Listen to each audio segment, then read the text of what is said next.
Buenas noches, hermanos y hermanas. Damos gracias al Señor por este tiempo que Él nos concede para que podamos estudiar su palabra.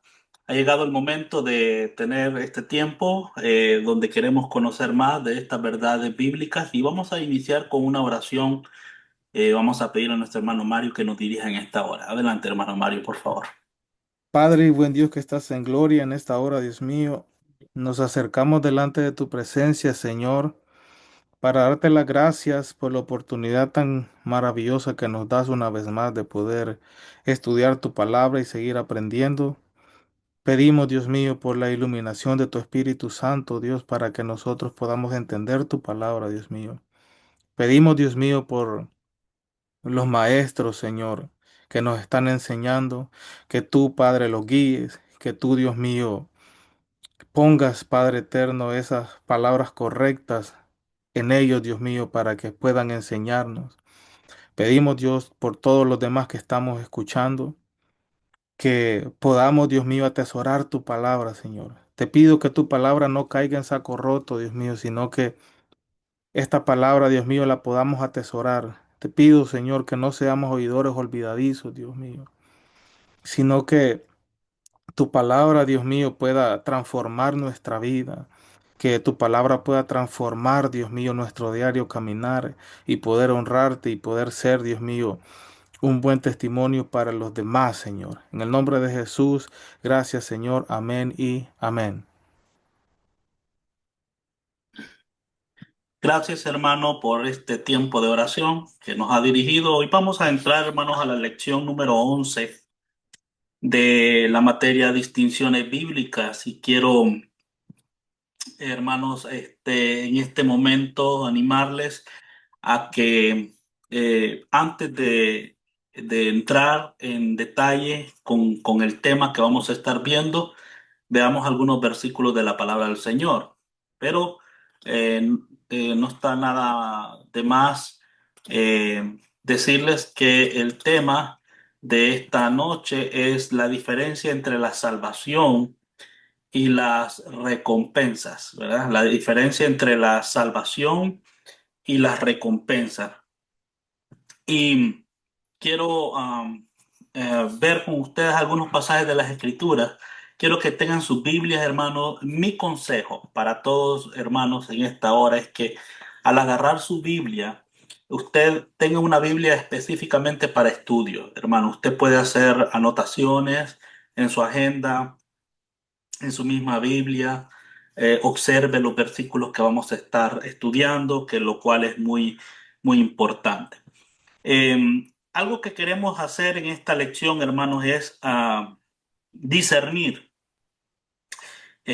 lograr identificar la diferencia entre lo que es salvación y recompensa dentro del ministerio que Dios me ha dado, que tiene que ver con la enseñanza, con el ministerio pastoral, mis amados hermanos. He podido observar que una gran parte de personas que eh, visitan o son miembros de diferentes iglesias locales, tienen un cierto conflicto en, hermanos, hacer esta diferencia. Tienden a confundir salvación con recompensa. Y les voy a explicar por qué específicamente. Quiero pedirle al hermano Mario que nos lea Hechos 16 30 al 31. Primero el primer versículo y después el segundo.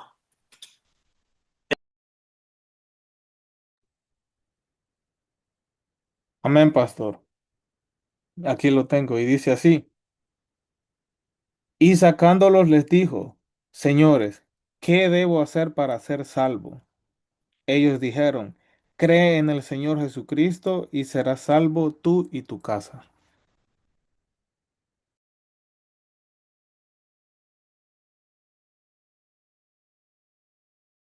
Entonces, una de las cosas, hermanos, que ustedes pueden ver en este pasaje es que cuando se trata de salvación, las personas siempre están pensando en obras.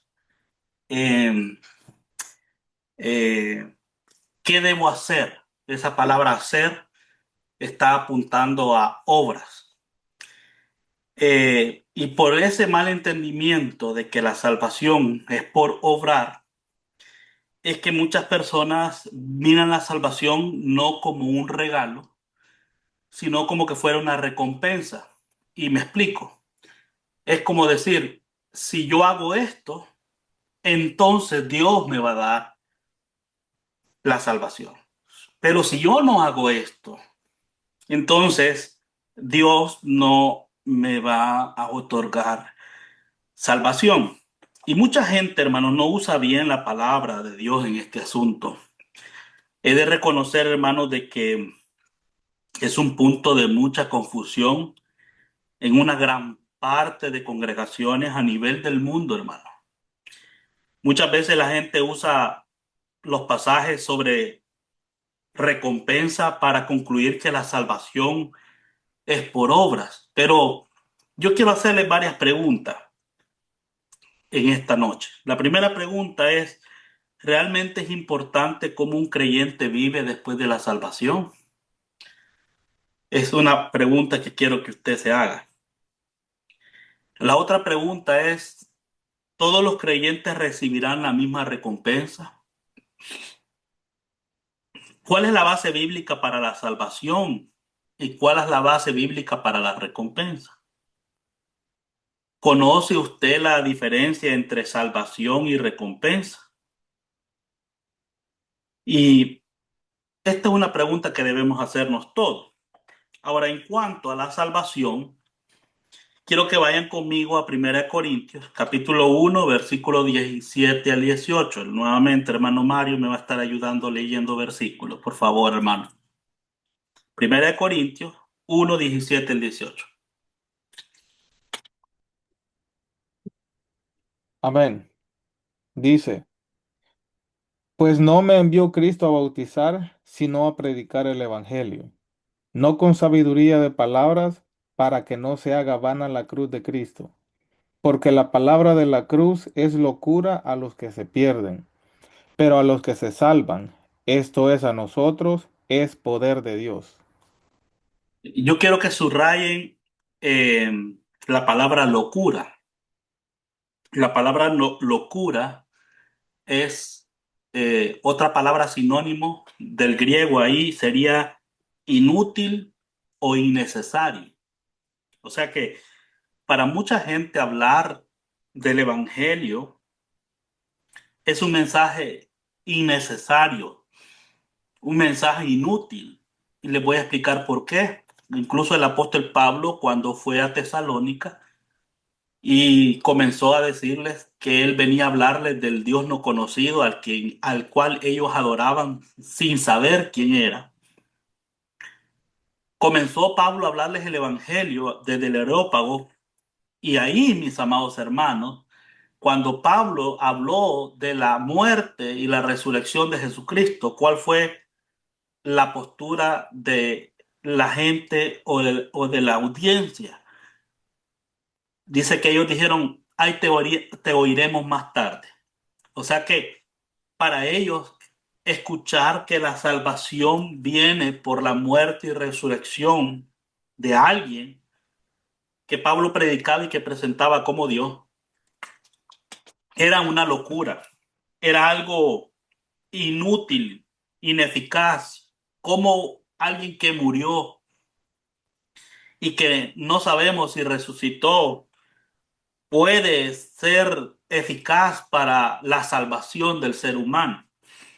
Entonces, cuando Pablo comienza aquí en Corinto, es el mismo pensamiento de la gente, de la audiencia, donde el evangelio es locura, pero mire lo que dice, para los que se pierden, pero para los que se salvan es poder de Dios. Entonces, la cruz o el mensaje de la cruz, el evangelio, hermano, divide a la humanidad en dos categorías, los que son salvos y los no salvos. Los que piensan que Jesucristo es un mensaje inútil, los cuales no son salvos, y los que creen que Jesucristo y su obra es suficiente para la salvación y hemos creído, lo cual somos salvos. Entonces, en el mundo, Dios identifica a dos grupos, los que creen y los que no creen. Ahora, la diferencia es que los perdidos van a perecer y los que hemos creído en Cristo somos salvos por la gracia del Señor. Los perdidos ven el Evangelio como innecesario, como algo ineficaz, como algo inútil. Sin embargo, en Primera de Corintios 1, 17, 21, dice que a Dios le agradó salvar a los que creen por la locura del mensaje del Evangelio. Vamos a leer ahora 1 Corintios 1, 19 al 21, hermano Mario. 1 Corintios 1, 19 al 21. Pues está escrito, destruiré la sabiduría de los sabios y desecharé el entendimiento de los entendidos. Ahí quedemos. Primero, destruiré la sabiduría de los sabios y desecharé el entendimiento de los entendidos. Entonces esta gente que era filósofa, gente griega, gente de la línea de ahí del pensamiento de muchos que conocemos incluso en la historia nosotros, Aristóteles y otros más, gente que se consideraba sabia, cuando escuchan el Evangelio, les parece un mensaje irracional, pero Dios dice, voy a destruir la sabiduría de los sabios y voy a desechar el entendimiento de los entendidos. Y comienza Pablo ahora a hacer una apologética del Evangelio, de la persona de Cristo y de la obra de Cristo, para mostrarle al mundo que por muy sabios que sean secularmente, no tienen la capacidad de dar una solución y una respuesta al problema principal de toda la raza humana, el cual es el pecado. ¿Qué dice el versículo 20, hermano Mario? ¿Dónde está el sabio? ¿Dónde está el escriba? ¿Dónde está el disputador de este siglo? ¿No ha enloquecido Dios la sabiduría del mundo? Entonces, Pablo comienza y dice, bueno, ¿dónde están los sabios del mundo?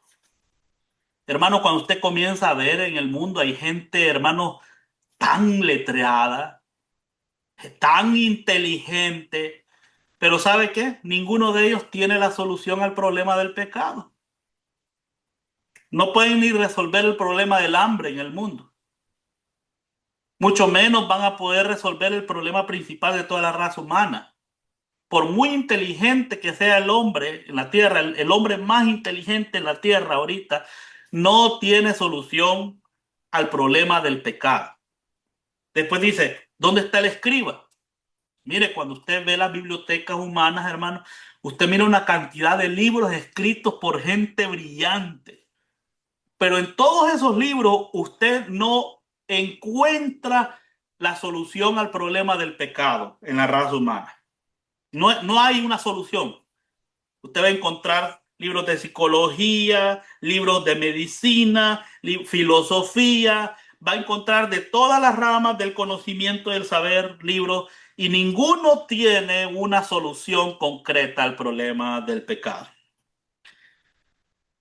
¿Dónde está el escriba? ¿Dónde está el disputador de este siglo? Usted mira hoy en día, hermano, por las redes sociales, cómo hay gente que le gusta hacer debate, cómo hay gente que le gusta argumentar con otro y comienzan a hacer debates y presentan argumentos y son tan diestros para presentar argumentos, pero aunque tengan todas las teorías y todos los argumentos del mundo, no tienen una respuesta para hablar de la solución del problema del pecado. Después dice, ¿dónde está el disputador de este siglo? Y dice, ¿no ha enloquecido Dios la sabiduría del mundo? Hermano, de tan sabios y de tantos libros que escriben y de tanta sabiduría que hay en el mundo y de gente tan grandilocuente y sabia que ha escrito muchos libros, terminan en los contenidos de los libros diciendo, no hay Dios. Se están comiendo una manzana y dicen, no hay Dios. Ven la creación y dicen, no hay Dios. todos esos libros, muchos terminan con la conclusión de que Dios no existe. Pues ya que en la sabiduría de Dios el mundo no conoció a Dios, mediante la sabiduría agradó a Dios salvar a los creyentes por la locura de la predicación. Entonces, aunque todos los libros hablan de cosas muy brillantes, humanas y seculares, pero no tienen el contenido de cómo lidiar con el pecado o solucionar el problema del pecado. Dios, hermano, dice que no salvó a la raza humana por la sabiduría humana.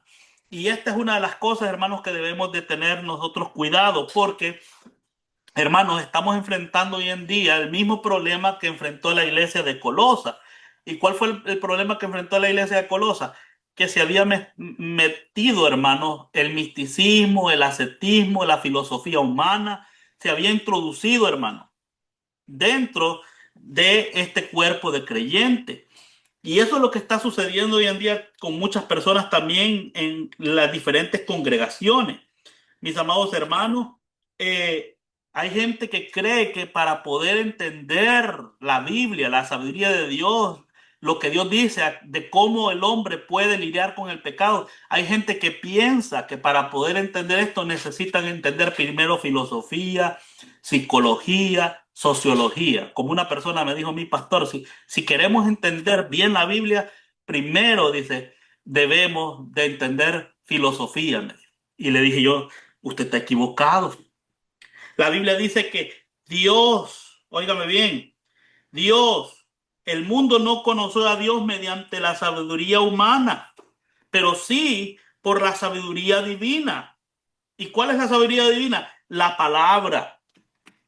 Hermanos, debemos de sentirnos privilegiados porque es en este libro que muchos no entienden y no conocen, conocen de todo en el mundo, pero no conocen de este libro, hermanos. Y por eso, hermanos, no llegan al conocimiento de este plan maravilloso de la salvación de Dios al hombre pecador.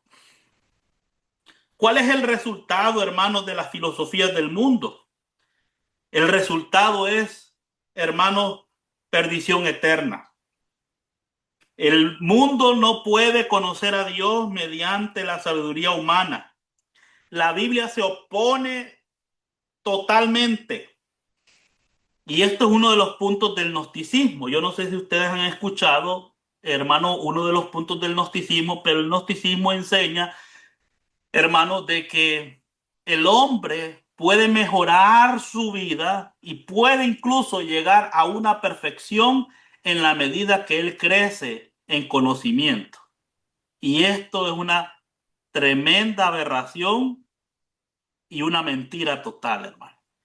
El ser humano, por muy secular que sea, nunca en la sabiduría humana va a encontrar la verdad acerca de cómo puede ser salvo de la naturaleza pecaminosa, cómo puede ser salvo de la pena del pecado y cómo puede ser salvo de la presencia del pecado.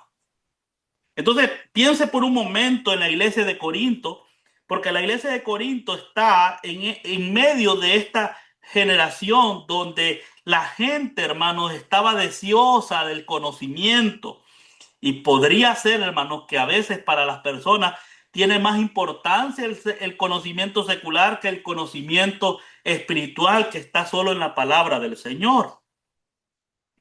Y quiero que por favor vea entonces esta realidad y que la asumamos y veamos lo que 1 Corintios 3:13 dice. Porque, mis amados hermanos, el ser humano no solo alcanza a entender cómo ser salvo y no lo puede alcanzar a entender por la sabiduría humana, sino solo por la sabiduría divina. Pero otra cosa que tampoco va a entender el ser humano es cómo vivir la vida una vez sea salvo. No lo va a entender.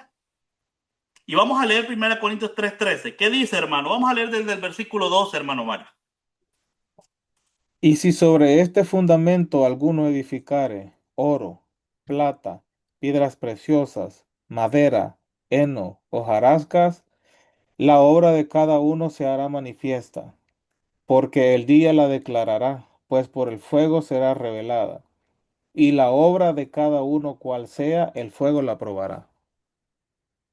Bien, entonces hemos visto, mis amados hermanos, de que el ser humano no puede alcanzar a entender y a conocer la verdad por medio de la sabiduría humana, ni tampoco por medio de la sabiduría humana va a poder agregarle ahora a su vida una calidad de vida como él desea. Es solo a través de la verdad de la escritura. Y por eso, mis amados hermanos, necesitamos ver lo que 1 Corintios 3:13 dice. Noten, hermanos, lo que este pasaje ilustra. Primero, en el versículo 12 que leyó nuestro hermano Mario, dice lo siguiente. Por favor, quiero que vayan con la Biblia, hermanos, a la par mía. Esto es importante. 1 Corintios 3:12 dice, y si sobre este fundamento alguno edificare oro, plata, piedras preciosas, madera, heno o hojarasca. Lo primero que quiero que ustedes vean es el fundamento. ¿Quién es el fundamento según el versículo 12? El versículo 11 dice, porque nadie puede poner otro fundamento que el que está puesto, el cual es Jesucristo. Entonces, ¿el fundamento quién es? Es Jesucristo, ¿verdad? Es sobre la base de Jesucristo que usted es salvo. Es sobre la base de la obra de Cristo y de su persona que usted es salvo. Y es sobre esa gracia manifestada en Jesucristo que usted debe de edificar su vida. Ahora, usted debe de decidir cómo va a edificar en la vida. Bueno, mire lo que dice el versículo 12. Y si sobre este fundamento, ven la palabra así en el versículo 12, esa es una condición de primera clase. O sea que está asumiendo una realidad.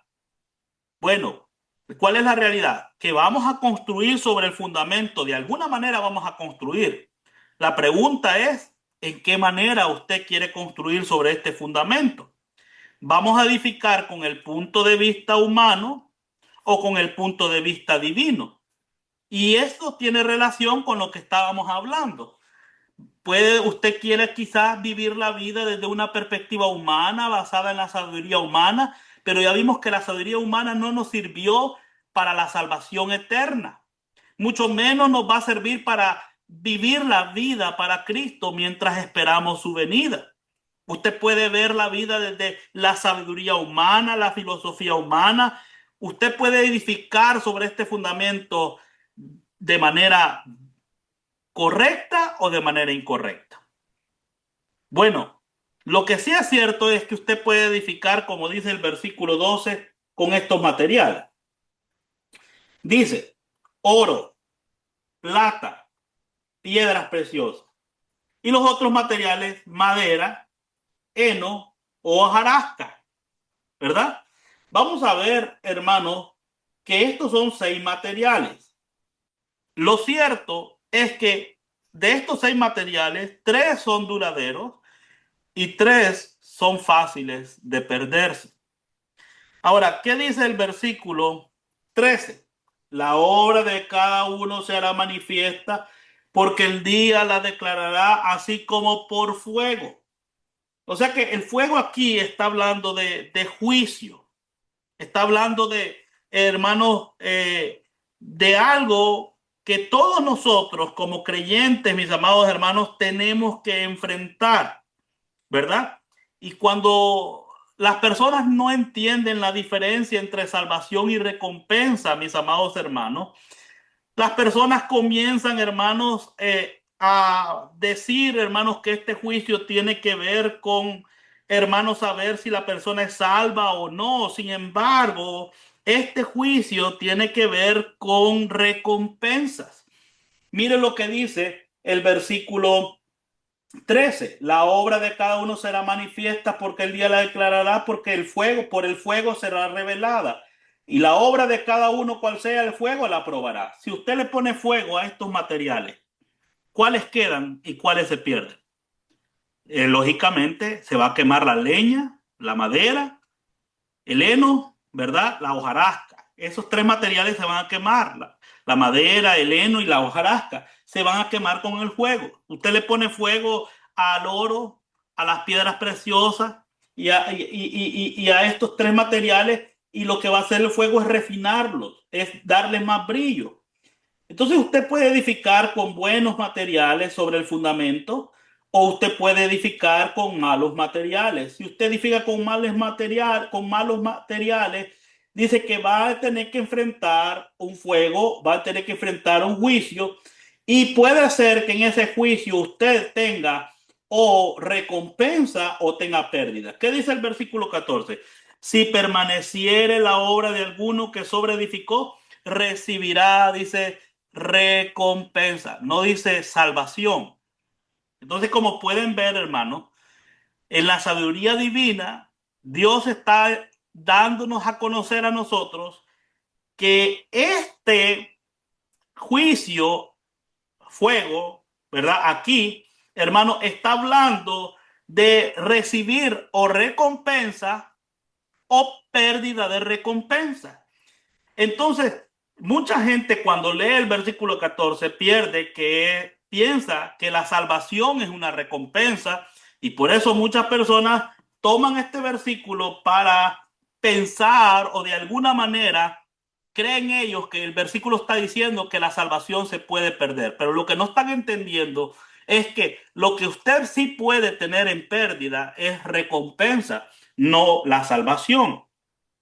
Versículo 15 dice, si la obra de alguno se quemare, él sufrirá pérdida. Nuevamente, ¿de qué va a recibir pérdida? El versículo 14 dice, recompensa, pérdida de la recompensa. Y mire lo que dice, si bien él mismo será salvo, aunque así como por fuego. O sea que no está en discusión, va a ser salvo. ¿Por qué va a ser salvo? Porque el fundamento es Jesucristo, independientemente de cómo usted sobreedifique. El fundamento, no pueden quitar el fundamento, no pueden hacer nada contra ese fundamento.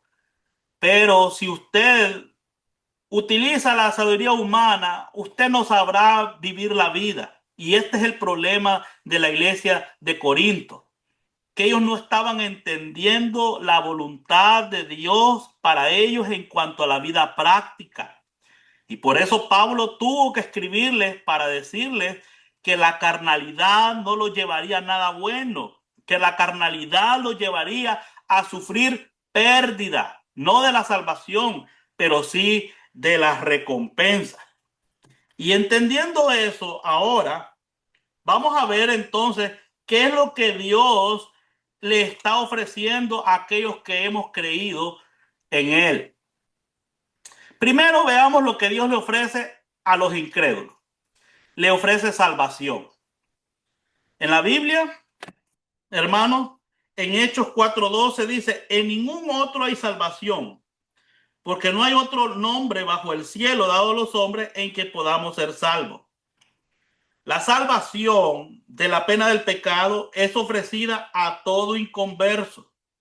El contexto de Hechos 4, Pedro está hablando a judíos inconversos. Ahora, las recompensas, ahora los creyentes, son ofrecidas.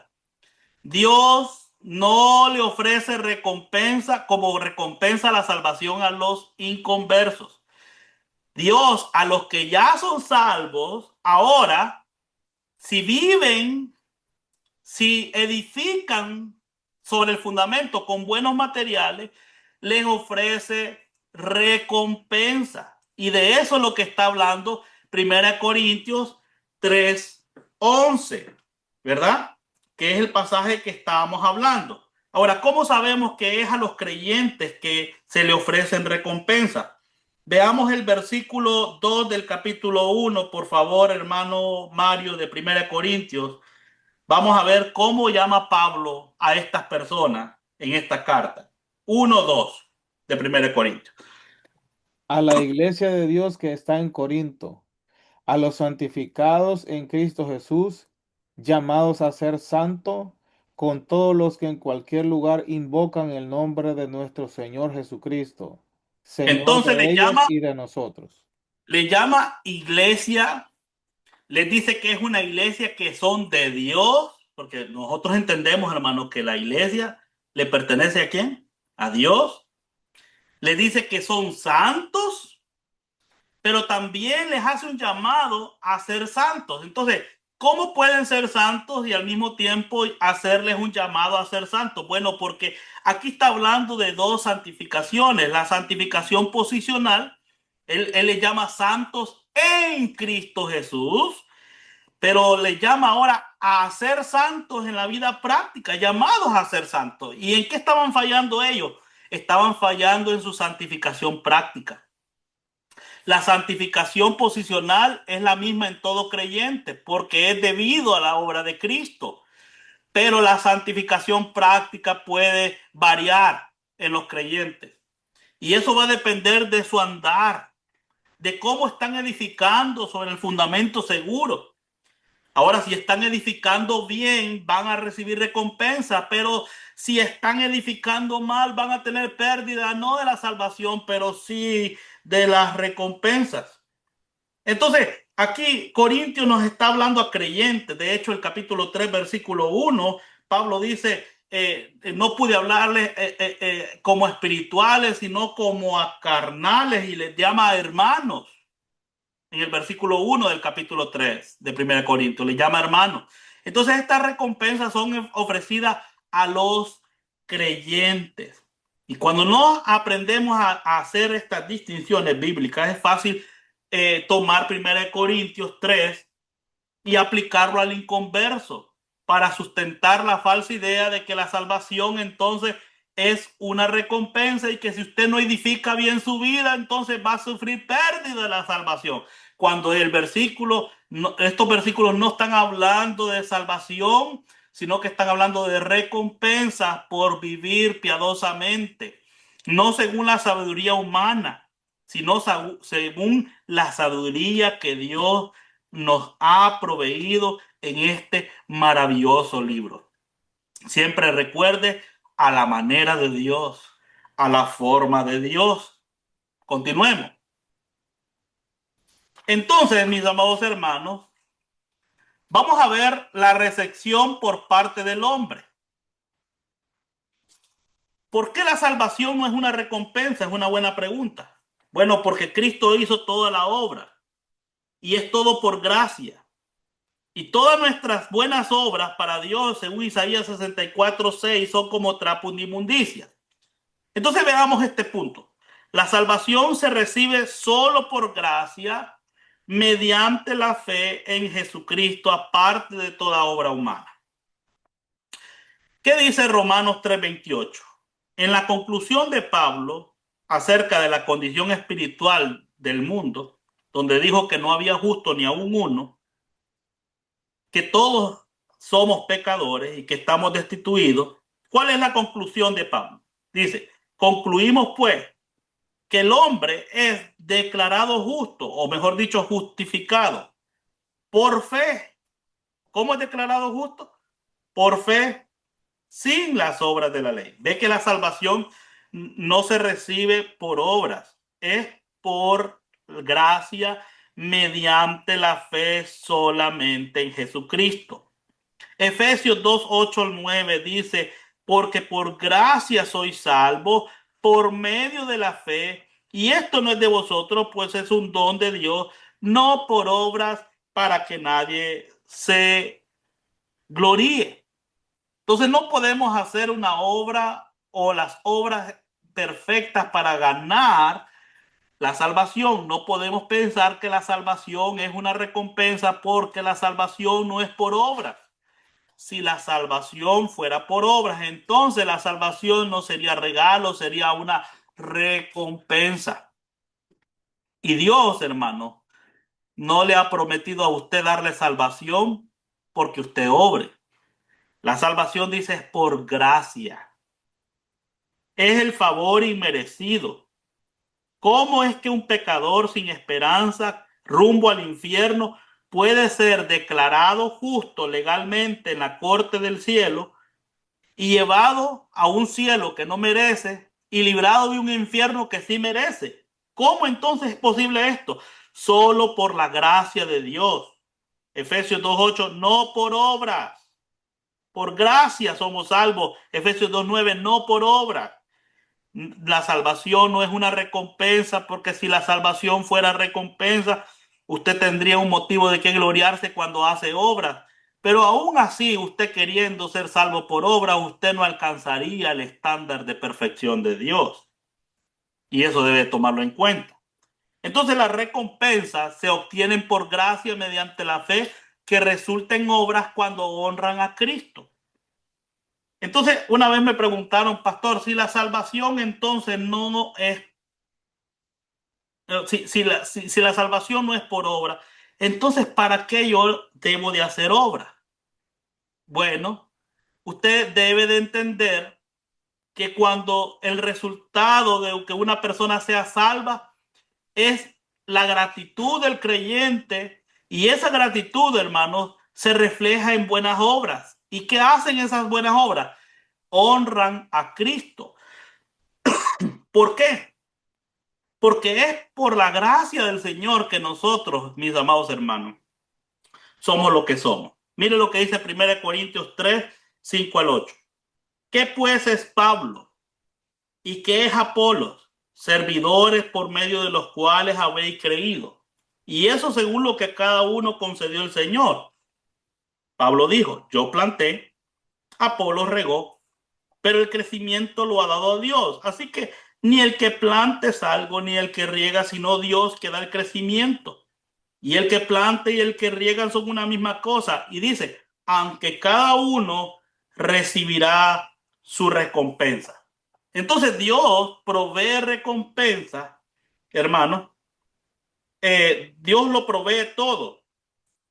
Sin embargo, nosotros tenemos que apropiarnos por fe de la gracia de Dios, y una vez siendo salvos por la gracia, andar por fe, admitiendo nuestra insuficiencia para descansar en Él. Y cuando esto ocurre, el Espíritu Santo puede producir en nosotros buenas obras, hermanos, que traerán honra a Dios. Y esto lo vamos a estar viendo más adelante, por favor. Las recompensas entonces se obtienen por gracia, en el contexto del creyente, mediante la fe, que resulta en obras que honran a Cristo. La posesión por el hombre. Miren lo que dice el punto A. La salvación es la posesión presente del creyente en Cristo. Vamos a leer San Juan 3:16 al 18. Usted se sabe este pasaje muy bien, hermano. Porque de tal manera amó Dios al mundo, que ha dado a su Hijo unigénito, para que todo aquel que en Él cree no se pierda, mas tenga vida eterna. Oiga, dice, tenga, no posible, va a tener, no tal vez, dice, tenga vida eterna, si cree en Él. Porque no envió Dios a su Hijo al mundo para condenar al mundo, sino para que el mundo sea salvo por Él. No que posiblemente va a ser salvo, no, sino si usted cree, usted será salvo por Él. Tendrá vida eterna. En el momento preciso que usted pone la fe en Cristo, desde ese momento usted tiene vida eterna, usted es salvo por Él. El que en Él cree no es condenado, pero el que no cree ya ha sido condenado. ¿Por qué? Porque no ha creído en el nombre del unigénito Hijo de Dios. Entonces, en el momento en que usted pone su confianza en Cristo, usted recibe la vida eterna. Oiga, la palabra eterna, o sea, nunca vamos a perecer. Por lo tanto, la salvación es algo que usted va a poseer por siempre, por la eternidad, por gracia, por haber puesto la fe en Cristo, en la persona de Cristo. Pero en cuanto a las recompensas, esto es algo que será otorgado en el futuro a los creyentes fieles. ¿Cómo sabemos eso? Bueno, vamos nuevamente a 1 Corintios 3:14. Dice, si permaneciere la obra de alguno que sobreedificó, recibirá, tiempo futuro, recompensa. Como hemos visto, hermano, el juicio tendrá lugar, hermano, en el tribunal de Cristo. La vida eterna empieza ahora. Las recompensas son futuras. Aunque hay mucha ventaja en el presente para servirle a Jesucristo, lo cierto es que las recompensas serán otorgadas a los creyentes fieles en el futuro en el tribunal de Cristo.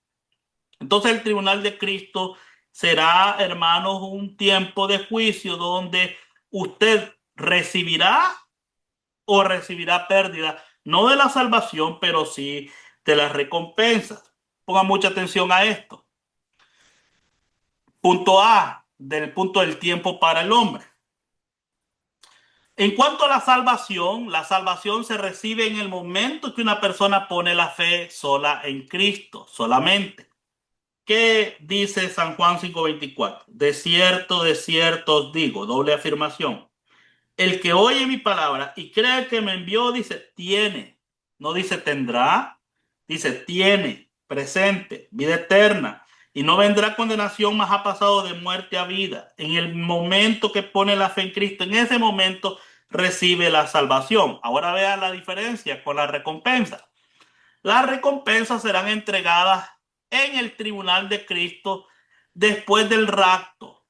Solamente los creyentes en Cristo, hermano, van a recibir estas recompensas, hermano, dependiendo cómo hayan edificado sobre el fundamento. Veamos lo que dice Romanos 14, 7 al 10. Dice, porque ninguno de nosotros vive para sí y ninguno muere para sí. Pues si vivimos para el Señor, vivimos. Oiga lo que está diciendo aquí. Y si morimos para el Señor, morimos. Así pues, sea que vivamos o muramos, del Señor somos. Y estamos seguros en eso. Porque Cristo para esto murió y resucitó y volvió a vivir. Para ser Señor así de los muertos como de los que viven. Pero tú, ¿por qué juzgas a tu hermano? O tú también, ¿por qué menosprecias a tu hermano? Porque todos compadeceremos ante el tribunal de Cristo. Entonces, mis amados hermanos, aunque nosotros muchas veces queremos, hermanos, emitir juicios sobre la vida de los creyentes, lo cierto, mis amados hermanos, es que todos los creyentes, hermanos, tendremos que compadecer ante el tribunal de Cristo. No lo puede evitar. Este juicio no lo puede evitar. Todos tenemos que compadecer ante el tribunal de Cristo.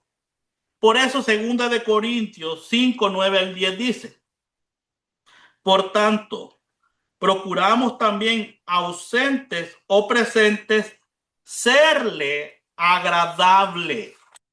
¿Qué dice Pablo? Presente o ausente, serle agradable.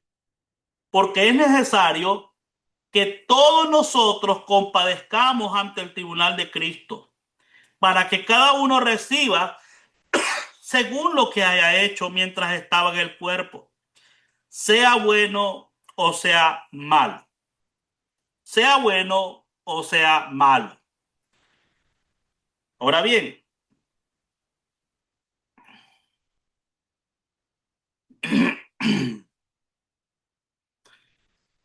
entonces, hermanos, todos vamos a comparecer ante el tribunal de Cristo. Ahora quiero que por favor marque en el versículo eh, 10 de 2 Corintios 5, hermanos, marque la palabra tribunal. Y la palabra tribunal es la palabra griega bema. El bema es un lugar de dignidad, decisión, juicio y galardones. Está la idea de los Juegos Olímpicos, donde había la silla, donde se sentaba el que entregaba los tributos o las recompensas. Y esa silla se le llamaba el bema. Y nosotros sabemos quién está sentado en esa silla, ¿verdad? El único que es digno. Nuestras recompensas serán otorgadas, hermanos, a los creyentes que edificaron bien sobre el fundamento. Y hay un valor en esto, hermanos, que vamos a estar viendo más adelante. Todos vamos a compadecer ante el tribunal de Cristo. Ahora hablemos un poquito de la permanencia, para marcar las diferencias entre la salvación y la recompensa. En cuanto a la permanencia, la salvación nunca se puede perder. Estamos claros en eso, ¿verdad, hermano? Vamos a ver algunos pasajes. San Juan 10, 27 al 30. Dice, mis ovejas oyen mi voz y yo las conozco y me siguen. Y yo les doy vida eterna. Y dice, y no perecerán jamás, ni nadie las puede arrebatar de mi mano. Mi Padre que me las dio es mayor que todo, y nadie las puede arrebatar de la mano de mi Padre. Yo y el Padre uno somos. Hermano, San Juan está diciendo, hermano, que es imposible que una persona salva pueda perderse. Dice que Él les da vida, y no cualquier vida, sino eterna. Y dice, y no perecerán jamás. En el griego, hermanos, esta es una doble negación. Significa que sin ninguna duda usted no va a correr riesgo alguno de perderse. O sea, la salvación no es algo que usted va a perder. ¿Por qué? Porque perder la salvación significaría que alguien es más fuerte que Dios, que llegó al punto de arrebatarle esa alma de la mano a Dios y a Jesucristo. Mi Padre dice, me las dio, y mi Padre es mayor que todos, y nadie las puede arrebatar de la mano de mi Padre. Perder la salvación significaría, hermanos, que alguien fue arrebatado de la mano del Padre, y eso es imposible. Por eso 1 Corintios 3:15 dice, si la obra de alguno se quemare, él sufrirá pérdida. Si bien él mismo será salvo, ve que no puede perder la salvación, aunque así como por fuego. Entonces, ¿pérdida de qué va a sufrir? De recompensa, pero no de la salvación. Entonces, como vimos, hermanos, vimos que la salvación no es algo que puede perderse. Pero veamos ahora la diferencia con la recompensa. Las recompensas sí se pueden perder. ¿Por qué? Porque las recompensas dependerán de la fidelidad del creyente en el servicio. Como lo sabemos, 1 Corintios 3:15, vamos a leerlo. Dice, si la obra de alguno se quemare, él sufrirá pérdida. ¿De qué? De la recompensa, no de la salvación.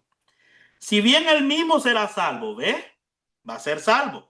Pero puede ser que reciba pérdida si no tuvo un fiel servicio en la obra de Dios. Ahora, fíjense, mis amados hermanos, que es mi convicción personal. Hermanos, que lo que Dios va a evaluar en el tribunal son las motivaciones de los creyentes en el servicio. Porque usted puede hacer las cosas y puede dar lo más caro y hacer las cosas con excelencia humana, con sabiduría humana. Pero si la motivación suya no es agradar a Dios, honrar a Dios, esa obra no tiene peso, valor alguno para Dios. En el tribunal de Cristo, algunas personas tendrán un sentido tremendo de pérdida. La pérdida de oportunidad de haber caminado con Jesucristo. La pérdida de oportunidad de haber dedicado el tiempo para servir al Señor. Y note, mis amados hermanos, que hoy en día algo que los creyentes se pierden con facilidad son las oportunidades para servir al Señor. Y yo he entendido, hermanos, que hay oportunidades que una vez se dan y no vuelven más, hermanos. Hay personas que cuando están bien, hermanos, se olvidan de Dios, se olvidan de la obra de Dios, se olvidan de servir a Dios en su andar diario, en su caminar diario. Por eso, Primera de Juan 2:28 dice, ahora hijitos, permaneced en él, para que cuando se manifieste tengamos confianza, para que en su venida no nos alejemos de él avergonzados.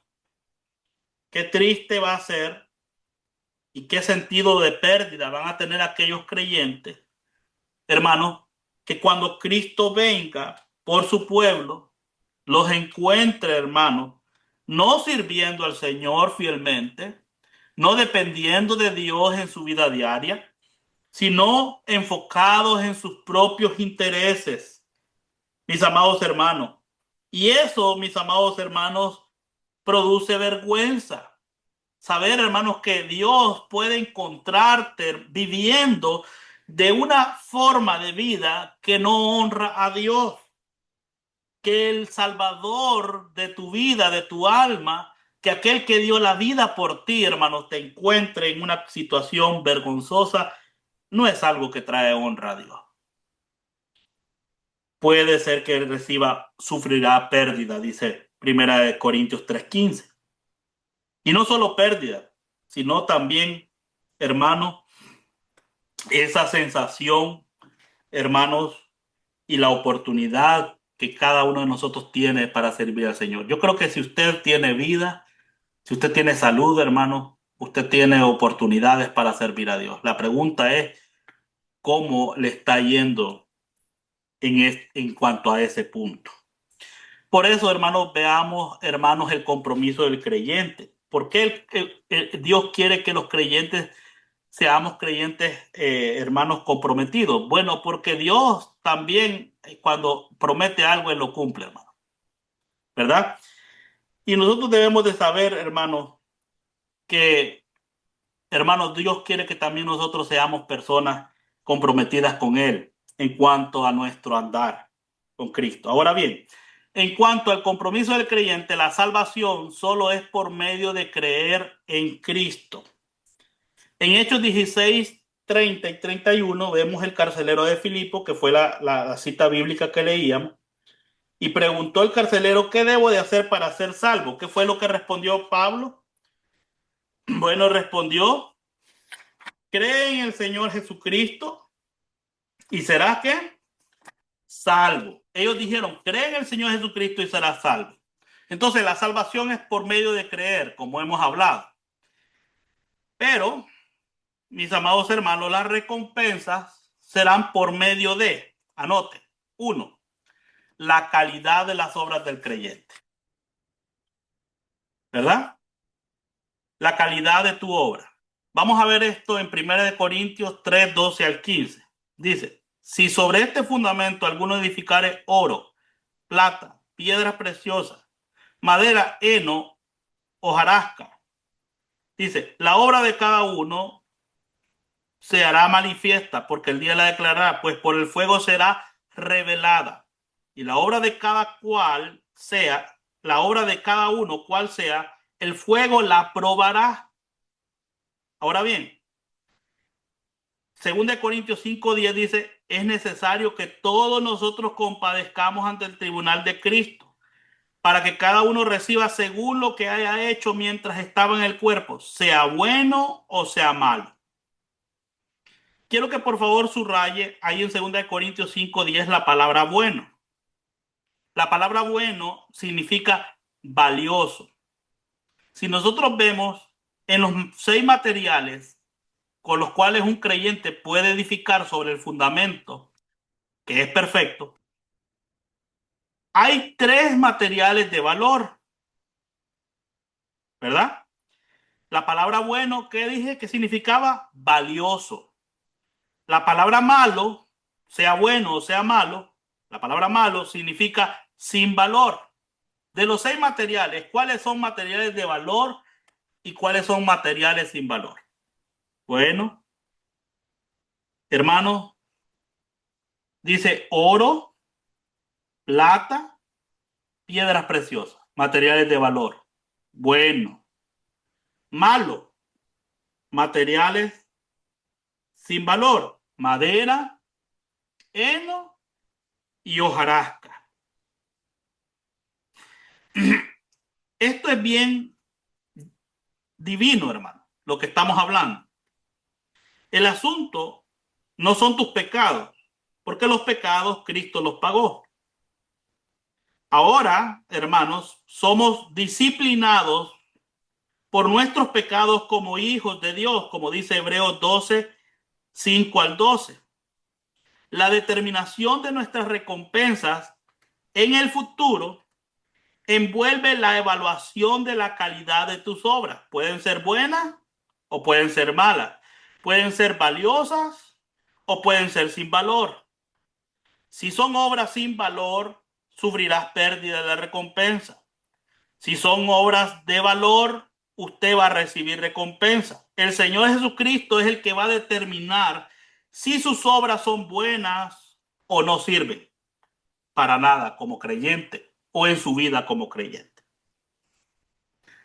Dos, las recompensas envuelven fidelidad, no solo calidad. ¿Fidelidad a qué, hermano? A la palabra y a la voluntad de Dios. Veamos lo que dice 1 Corintios 4:1. Dice, así pues téngannos los hombres por servidores de Cristo y administradores de los misterios de Dios. Me encanta la descripción que este versículo hace de un creyente. Dice que los creyentes debemos de ser servidores de Cristo. Y dice administradores. ¿Cómo debemos de ser? Administradores, pero no cualquier tipo de administrador, sino un administrador fiel. ¿Por qué? Porque administramos los misterios de Dios. Entonces la palabra aquí, servidores de Cristo, es la palabra, hermano, que habla de aquellos que están, hermanos, fielmente, hermanos, a la palabra, a la voluntad de aquel a quien sirve. Pablo aquí se ve como un servidor, no como el dueño de la obra. Y un servidor, ustedes saben muy bien, y lo hemos visto en Romanos, es un esclavo. Y un esclavo hace lo que la voluntad de su señor quiere. Entonces, hermano, en 1 Corintios, capítulo 4, versículo 2 al 3 dice, ahora bien, hablando de los administradores, de los servidores, ¿cómo Dios quiere que sean los administradores? Dice que se requiere de los administradores que cada uno sea hallado fiel. Pablo dice, yo en muy poco tengo el ser juzgado por vosotros o por tribunal humano, si aún yo me juzgo a mí mismo. Esto no significa que Pablo nunca evaluaba lo que él estaba haciendo o que él nunca tenía una opinión de la calidad de su ministerio.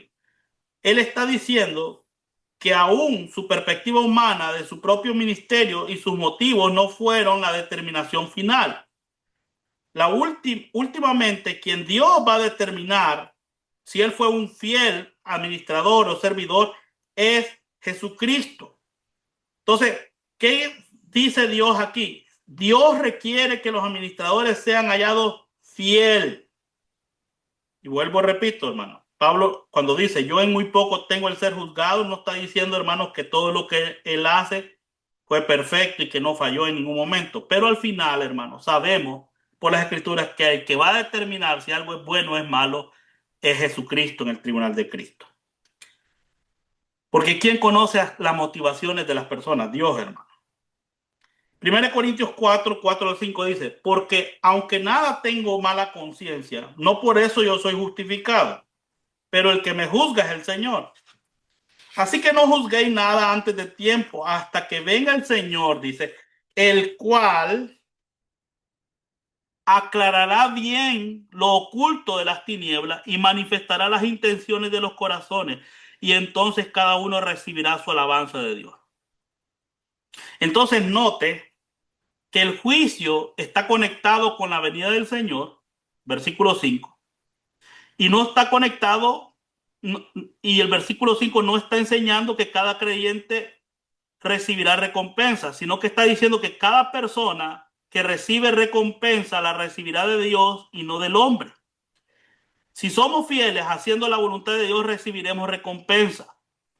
No es la cantidad de la obra, hermano, sino la calidad. Es la fidelidad a la palabra de Dios lo que Él va a estar evaluando. ¿Recuerdan ustedes que María de Betania rompió el vaso de alabastro y puso el nardo puro sobre la cabeza de Jesús? ¿Qué fue lo que los discípulos, hermanos, eh, murmuraron por su acto? ¿Y qué fue lo que Jesús les dijo? ¿Por qué están molestos?, les dijo el Señor. Esta ha hecho lo que ha podido. Ella había sido fiel, no por el valor, hermano, de lo que costó, lo que derramó sobre la cabeza de Jesús, pero sí por la motivación que tenía esta mujer para hacerlo. En lo que aquellos estaban viendo el aspecto económico, no estaban viendo el corazón con el cual esta mujer estaba haciendo lo que estaba haciendo para Dios, por gratitud. Ahora, la fidelidad a la voluntad de Dios y a la palabra requiere que nosotros seamos sanos en nuestra doctrina. Vean lo que dice segunda de Juan 1, 8 al 11. Dice: mirad por vosotros mismos, para que no perdáis el fruto de vuestro trabajo, sino que recibáis galardón completo. Cualquiera que se extravíe y no persevera en la doctrina de Cristo no tiene a Dios. El que persevera en la doctrina de Cristo, ese tiene al Padre y al Hijo. Si alguno viene a vosotros y no trae esta doctrina, no lo recibáis en casa, ni le digáis bienvenido, porque el que le dice bienvenido participa en sus malas obras. Nótese que la palabra de Dios está diciéndonos que si alguien viene a nosotros enseñando falsa doctrina, no lo deberíamos recibir en nuestra comunión, porque cuando lo hacemos, participamos de sus malas obras. Es muy claro que en el tribunal de Cristo la calidad de nuestras obras serán evaluadas en adición a nuestra fidelidad a la voluntad de Dios y sobre todo a su palabra. Pero muchas veces, hermanos, somos creyentes, hermanos genuinos, pero por miedo a comprometer los beneficios que tenemos en el ministerio, hermano, podemos vernos propensos, hermanos, a tolerar a aquellos que no son salvos y que, hermanos, vienen con una doctrina totalmente diferente acerca de Cristo, de su obra y la manera como ser salvo. Y por eso, mis amados hermanos, Dios también está viendo la fidelidad que tú tienes a la palabra, a la verdad de Dios. Tolerar a alguien que enseña de manera errada el camino para ser salvo, mis amados hermanos, es ser partícipe también de lo mismo. Por lo tanto, hermanos, ese creyente está expuesto, hermanos, a la pérdida de galardones. Hay que tener mucho cuidado. El compromiso del creyente, las recompensas serán por medio de, número 3, una motivación correcta ante Dios. Me encanta, hermanos, que el Señor no solamente mira lo que hacemos, sino por qué lo hacemos. 1 Corintios 4:4 dice: porque aunque de nada tengo mala conciencia, no por eso yo soy justificado, pero el que me juzga es el Señor. Pablo está hablando de su conciencia, ¿verdad? En la conciencia de él decía: bueno, no tengo mala conciencia, o sea, en mi criterio yo no he hecho nada que sea deshonroso. Sin embargo, no se trata de lo que yo piense o yo evalúe como bueno o como malo. Al final, quien va a determinar si es bueno o es malo es el Señor, porque es Él el que va a juzgar los motivos de cada creyente. Por eso en Mateo 6, versículo 1 al 6, vayan conmigo por favor, en Mateo 6, 1 al 6, dice: guardaos de hacer vuestra justicia delante de los hombres, para ser visto de ellos. Y de otra manera no tendréis recompensa de vuestro Padre que está en los cielos. Hermano, a veces las personas cuando hacen a Dios, hacen algo para Dios en cuanto al servicio, ¿qué es lo que los motiva? A veces descubro yo, mis amados hermanos, a los creyentes que hacen las cosas, número uno, para que no digan nada malo de ellos, para que no digan que están desconectados de la comunión con Dios. Otros hacen, hermanos, las cosas por que quieren, hermanos, que las personas reconozcan sus méritos. Otros hacen lo que hacen para mantener el primer lugar. Otros hacen lo que hacen, mis amados hermanos, para ser vistos y admirados por las demás personas. Vea lo que el Señor les dice en Mateo 6:2. poniendo un ejemplo, cuando pues des limosna, no hagáis tocar trompeta delante de ti como hacen los hipócritas en las sinagogas y en las calles para ser alabados por los hombres. De cierto digo que ya tienen su recompensa. Mas cuando tú des limosna, no sepa tu izquierda lo que hace tu derecha, para que sea tu limosna en secreto, y tu Padre que ve en lo secreto te recompensará en público. Y cuando ores, no seas como los hipócritas, porque ellos aman el orar en pie en la sinagoga y en las esquinas de las calles para ser vistos por los hombres. De cierto digo que ya tienen su recompensa. Mas tú cuando ores, entra en tu aposento y cerrada la puerta, ora a tu Padre que está en secreto, y tu Padre que ve lo secreto te recompensará en público. Hermanos, si hacemos algo para impresionar a los hombres, entonces ya hemos recibido nuestra recompensa, hermano. Pero podemos aprender lo que Colosenses dice en el capítulo 3, versículo 23 al 25. Pablo le dice a estos hermanos, y todo lo que hagáis, sea de hecho o de palabra, hacedlo de corazón como para el Señor y no para los hombres, sabiendo que del Señor recibiréis, no dice salvación, dice recompensa de la herencia, porque es a Cristo el Señor a quien sirve. ¿Sabe qué, mis amados? Cuando hagamos nuestro servicio, no olvidemos a quién lo hacemos. No olvidemos que es Dios quien está viendo no nuestra cantidad, no nuestra forma de hacer las cosas de manera física, no es nuestra excelencia de hacer las cosas de manera humana, sino que está viendo la motivación con el que hacemos las cosas.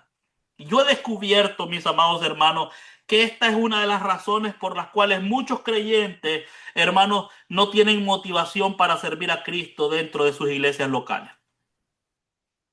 Cuando usted les pregunta a estos creyentes, a muchos líderes que abandonan sus cargos, a personas que abandonan sus funciones, usted pregúnteles por qué. Y usted va a ver que siempre el enfoque de ellos va a ser la gente. Que la gente aquí no me apoyó. Que la gente aquí dijo esto de mí. Que la gente es muy malagradecida. Que la gente no quiere, que no sé qué aquí. Que ni me dieron gracias. A veces los creyentes cuando terminan de hacer algo en la iglesia, a veces llegan a donde uno como pastor y pastor, ¿cómo estuvo esto? ¿Cómo lo hice? Hermano, eso demuestra, mis amados hermanos, su motivación. ¿Usted quiere ser visto por los hombres? ¿Usted quiere ser alabado por los hombres? ¿Usted quiere ser reconocido por los hombres? ¿Será que su motivación no es la genuina? Dios dice, esto es hipocresía. Por eso Pablo dice a los colosenses, háganlo de corazón, como para el Señor. Hay hermanos que dicen, no, hermanos, si yo no hago las cosas para los hombres, yo lo hago para Dios, dice. Y lo dicen con prepotencia y lo dicen, hermanos, estando molestos con los hermanos. Pero ¿saben qué? Si hicieran para Dios las cosas, amaran lo que Dios ama. ¿Y qué es lo que Dios ama? La obra por la cual Él murió. Tendrían un corazón para la obra. Por eso he dicho, hermanos, siempre he dicho yo como pastor que la gente que sirve, hermanos, en una iglesia local y lo hace con la motivación correcta, lo hace porque ha entendido para quién lo hace, hermano. Dice aquí, recibiréis la recompensa. No dice recompensas como hablando plural, enseña que recibiremos una recompensa o no recibiremos nada. Pero hablando de las recompensas, quiero que usted vea cuáles son las recompensas que podemos ver en la Biblia. Y creo que hay más recompensas, pero déjeme mostrarle tres para terminar esta noche. La primera recompensa que usted puede recibir por su servicio fiel a Dios y a la palabra de Dios, por la motivación correcta, es la corona de vida. Normalmente cuando las personas no entienden entonces la diferencia entre salvación y recompensa, piensan que la corona de vida es la salvación. Y no, la corona de vida es una recompensa que Dios va a dar a creyentes fieles. ¿Fieles hasta dónde? Hasta la muerte. Mire lo que dice Santiago 1:2. Bienaventurado el varón que soporta la tentación, porque cuando haya resistido la prueba, recibirá la corona de vida que Dios ha prometido a los que le aman. Mis amados hermanos, cuando usted mira el contexto de la carta a los Santiago, usted va a ver en la carta de Santiago que la audiencia es creyente judío. Estos creyentes, mis amados hermanos, estaban siendo perseguidos. Algunos estaban muriendo por su amor a Cristo, por su fidelidad a Dios. Hermano, la tentación para ellos era, hermano, rehusarse, hermano, a predicar su fe o a hacer pública su fe. Este versículo no está hablando de tentaciones sexuales. Este versículo está hablando de la tentación a la cual estos creyentes eran expuestos, de negar su fe por preservar la vida. Pero Santiago dice, porque cuando hayáis resistido la prueba, recibiréis la corona de vida que Dios ha prometido a los que le aman. Es tanto el amor de estos creyentes por Cristo que no estimaron su vida como algo preciado, sino que estuvieron dispuestos a dar la vida por hacer pública su fe, por su fidelidad a Cristo. Apocalipsis 2:10 dice, no temas en nada lo que vas a padecer.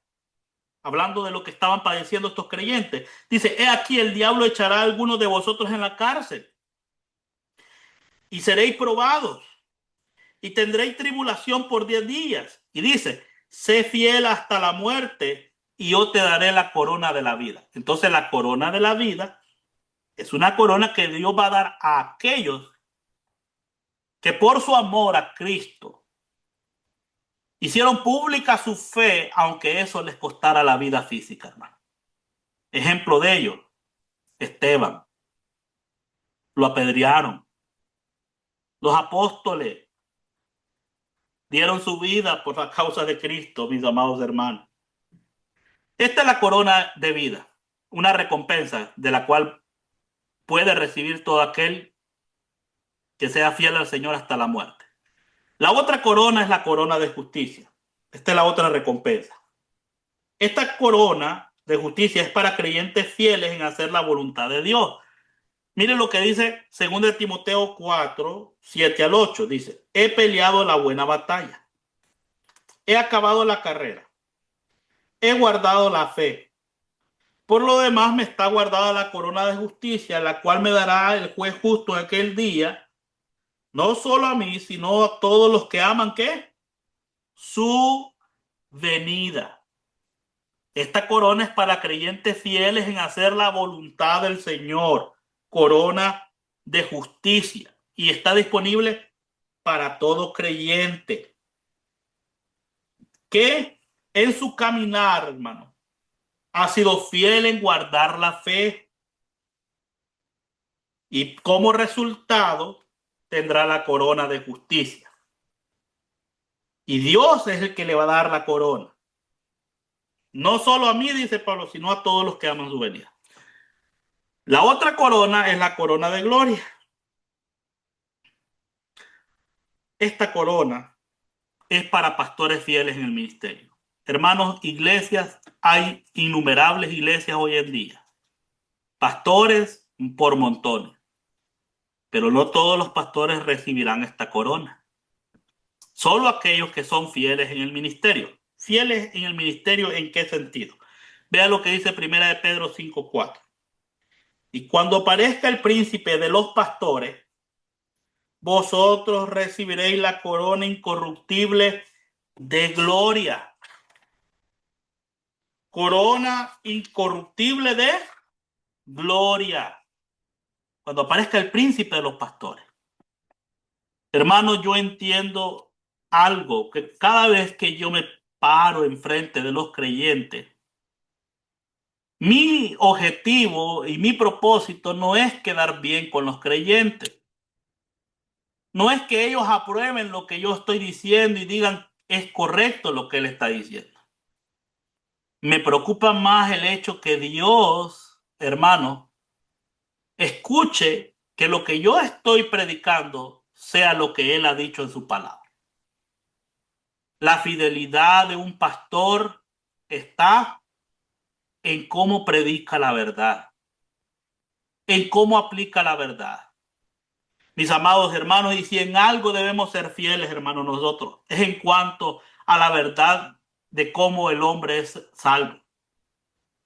Y debemos predicar con determinación. La salvación determina el destino eterno, hermano, del hombre. Y esta es otra diferencia que usted tiene que tener para terminar. En 1 Juan 5, 11 al 13 dice, y este es el testimonio que Dios nos ha dado vida eterna. Y esta vida está en su Hijo. El que tiene al Hijo tiene la vida y el que no tiene al Hijo no tiene la vida. Estas cosas os he escrito a vosotros que creéis en el nombre del Hijo de Dios para que sepáis que tenéis vida eterna y para que creáis en el nombre del Hijo de Dios. Los creyentes, hermanos, tendrán un hogar en el cielo y pasarán la eternidad con Jesucristo. Los que no creen no tienen vida. Los que no creen, lo que sufrirán es condenación. El que tiene al Hijo tiene vida. El que no tiene al Hijo no tiene la vida. Así de sencillo.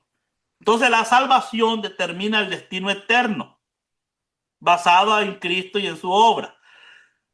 La recompensa determinarán la función y los privilegios del creyente en el cielo. O sea que, miren, en otras palabras, en cuanto a la salvación, usted tiene la entrada al estadio, pero no tiene garantizado que así ya se va a sentar. La silla, hay sillas privilegiadas, hermano, en el estadio. Pero veamos esto de una manera sencilla. Busque, por favor, Filipenses 3, 11 al 14. Dile lo que Pablo dice. Si en alguna manera llegase la resurrección de entre los muertos, no que lo haya alcanzado ni que ya sea perfecto, sino que prosigo por ver si logro hacer aquello para lo cual fui también asido por Cristo Jesús. Hermano, yo mismo no pretendo haberlo ya alcanzado, pero una cosa hago, olvidando ciertamente lo que queda atrás y extendiéndome la que está delante, prosigo a la meta. Y dice, al premio del supremo llamamiento de Dios en Cristo Jesús.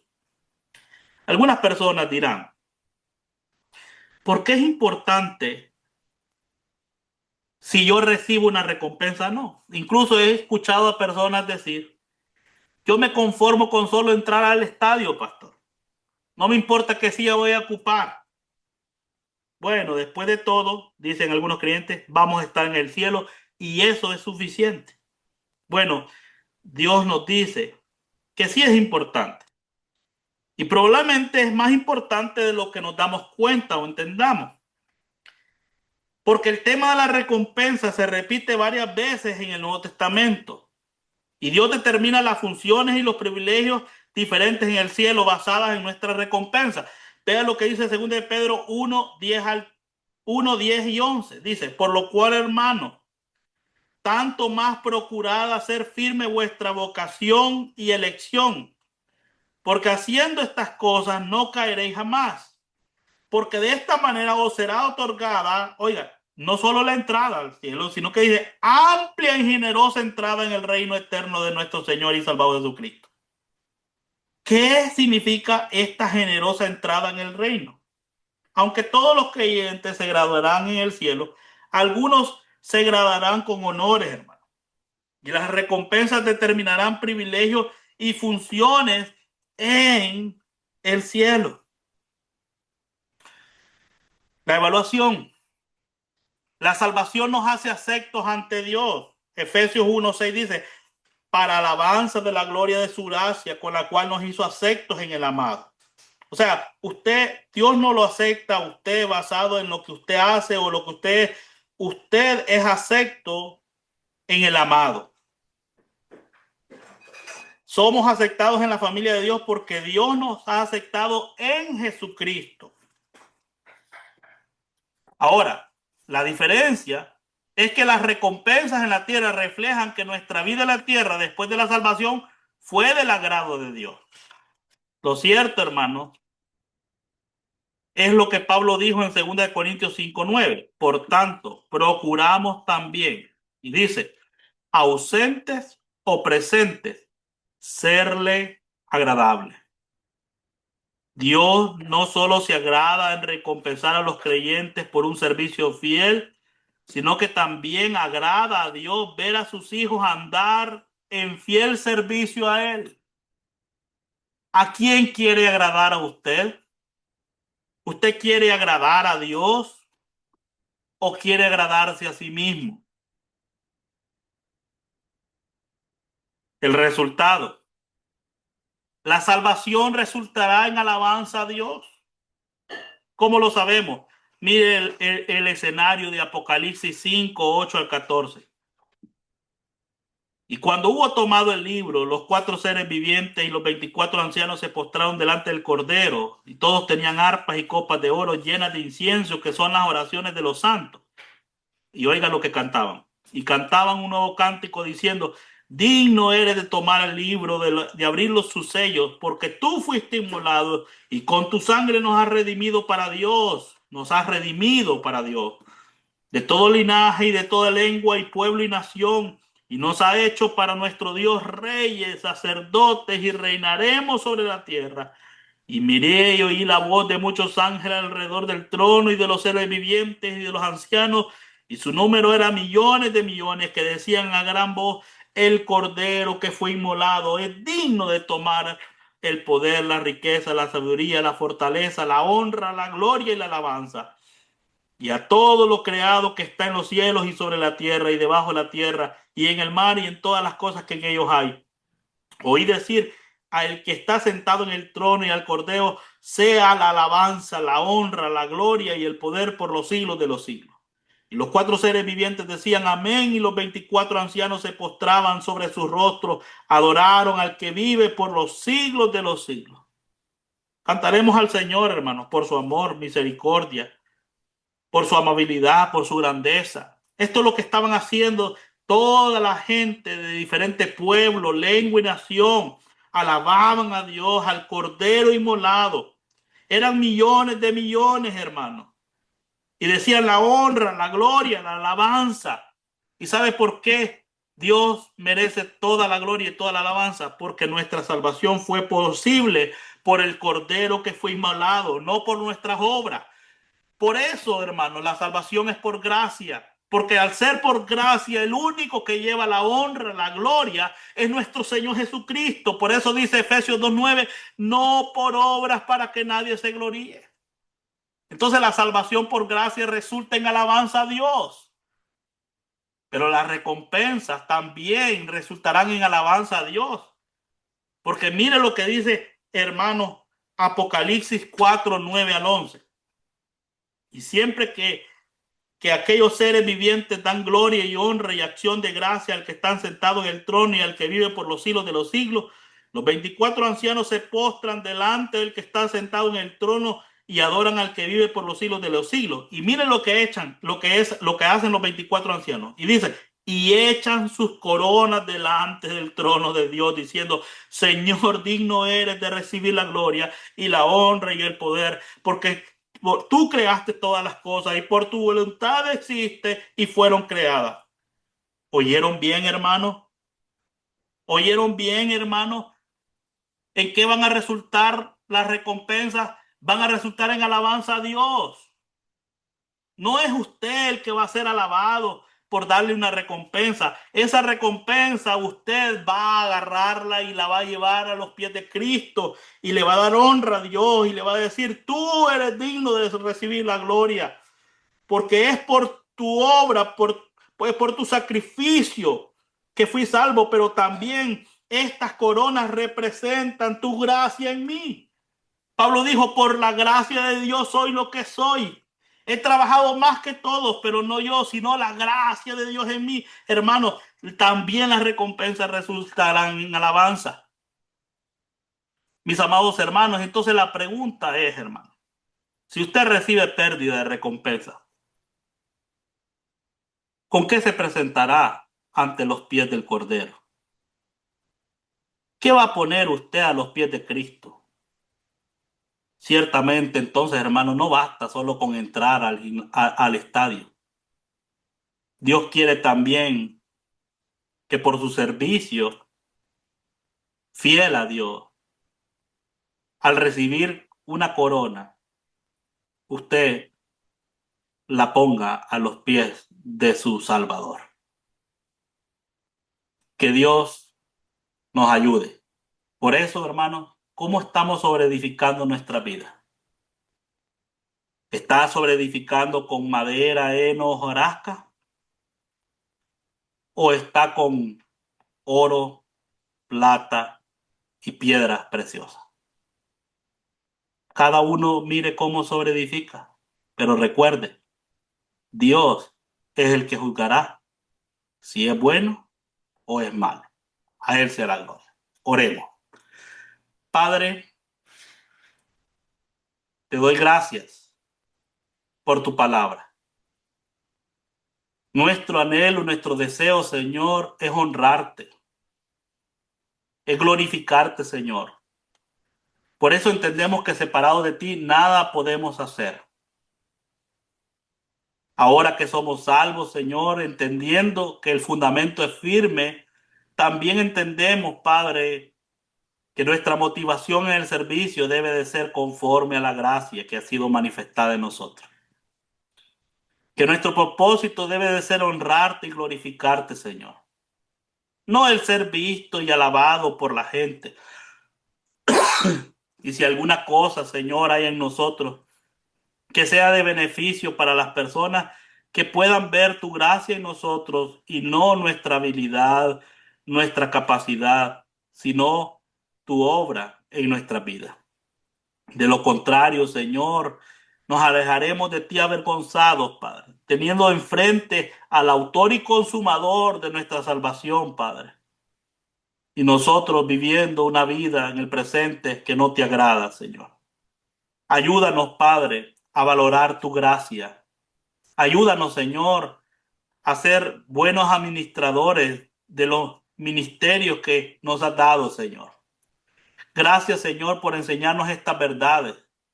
Gracias por enseñarnos que no solamente nos ha salvado por gracia, lo cual es seguro, sino que recibiremos también recompensa en el cielo, recompensas que también traerán gloria a aquel que nos salvó por gracia.